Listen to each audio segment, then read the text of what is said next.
हाँ दोस्तों, आज के नए आप लोग का स्वागत है।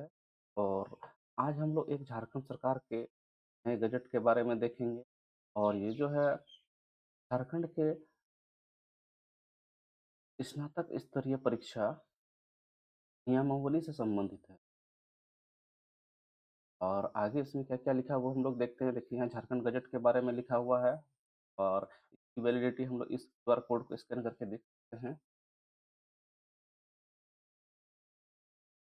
कार्मिक, प्रशासनिक सुधार और राजभाषा विभाग द्वारा है ये।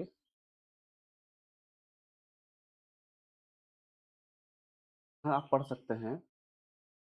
झारखंड कर्मचारी चयन आयोग अधिनियम 2008 की धारा 12 की उपधारा 1 में प्रदत्त शक्तियों का प्रयोग करते हुए झारखंड कर्मचारी चयन आयोग स्नातक स्तर संचालन नियमावली 2015 समय समय पर यथा संशोधित में संशोधन करते हुए 2015 में ही संशोधन करते हुए नया नियमावली बनाते हैं।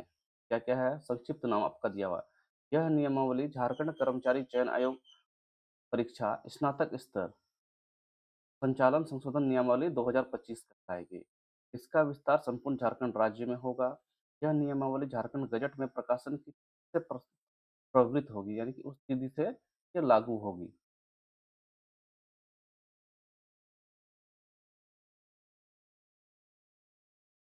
दूसरा पॉइंट देखिए आप लोग, झारखंड कर्मचारी चयन आयोग परीक्षा स्नातक स्तर संचालन नियमावली 2000 के नियम 6 में निम्नलिखित प्रावधान हैं। परीक्षा एक चरण में ली जाएगी। इसका मतलब यह है, पहले सिर्फ सीधे मेंस स्तर पे होता था परीक्षा 2021 की नियमावली के अनुसार। उस नियमावली में कुछ संशोधन किए गए हैं, आगे देखते हैं क्या है। परीक्षा अब 2 चरणों में ली जाएंगे, प्रारंभिक परीक्षा पीटी और दूसरी परीक्षा मुख्य परीक्षा मेंस। और पीटी को सिर्फ क्वालिफाइंग तौर पे देखा जा सकता है, यानी कि इसका नंबर मेरिट में नहीं जोड़ा जाएगा। मेरिट में नहीं जोड़ा जाएगा और मेंस का पेपर है तो मेरिट में जोड़ा जाएगा।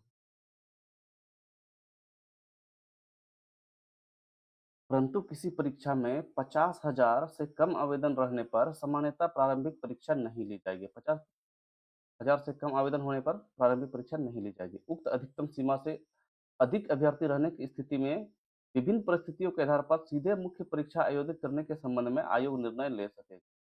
सभी प्रश्न वस्तुनिष्ठ और बहुविकल्प पे आधारित होंगे। प्रश्न में 3 अंक होंगे।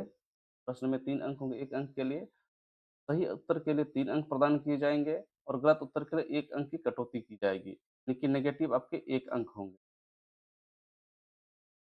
परीक्षा की भाषा हिंदी और अंग्रेजी होगी। प्रारंभिक परीक्षा का पाठ्यक्रम देखते हैं, इसमें क्या क्या होता है।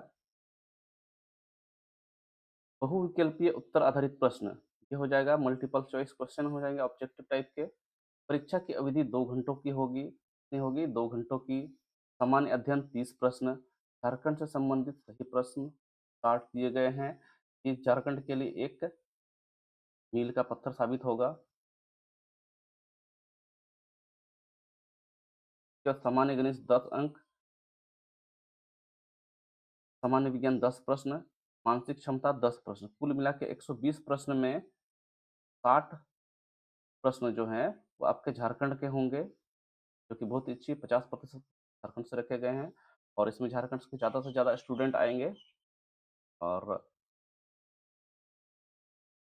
यहाँ पर ये आपका सिलेबस दिया हुआ है नीचे में, क्या क्या सिलेबस से प्रारंभिक परीक्षा पूछे जाएंगे। तो यहाँ पर देखिए क्वालिफाइंग नंबर पहले जैसा ही है। क्यूआर के लिए 40%, SC ST के लिए 32%, ओबीसी के लिए 34%, OBC 1 के लिए और BC 2 के लिए 36.5% और PVTG के लिए आपका 30% अंक निर्धारित किया गया है। बाद बाकी मुख्य परीक्षा के संबंध में प्रावधान वही रहेंगे, यानी कि मुख्य परीक्षा अभी भी 3 पत्र में होंगे। एक प्रश्न जो कि क्वालिफाई होगा, पेपर 2 जिसमें लैंग्वेज पेपर होगा और पेपर 3 जिसमें CS और अंकगणित रीजनिंग झारखंड के प्रश्न रहेंगे। अंत में देखिए यहाँ झारखंड राज्यपाल के आदेश से प्रवीण कुमार टोप्पो राज्य सरकार के सचिव। और ये जो हम लोगों ने परीक्षा नियमावली देखा और इसकी रेगुलर नियमित टेस्ट सीरीज़ जो कि अगर आप देना चाहते हैं, तो आप फॉरेन क्लासरूम दुमका आ सकते हैं। कहाँ पर है ये? रसिकपुर में। और साथ ही साथ टेलीग्राम में डेली नियमित अंतराल पे फ्री ऑफ कॉस्ट क्विज़ कराए जाते हैं, वो आप देख सकते हैं एपीएससी दुमका ग्रुप में। में आपके 6000 प्लस मेंबर्स हैं और आप अपने नियमित रूप से अध्ययन करते रहिए और आपको नियमित अध्ययन ही आपको सफलता दिलाएगा।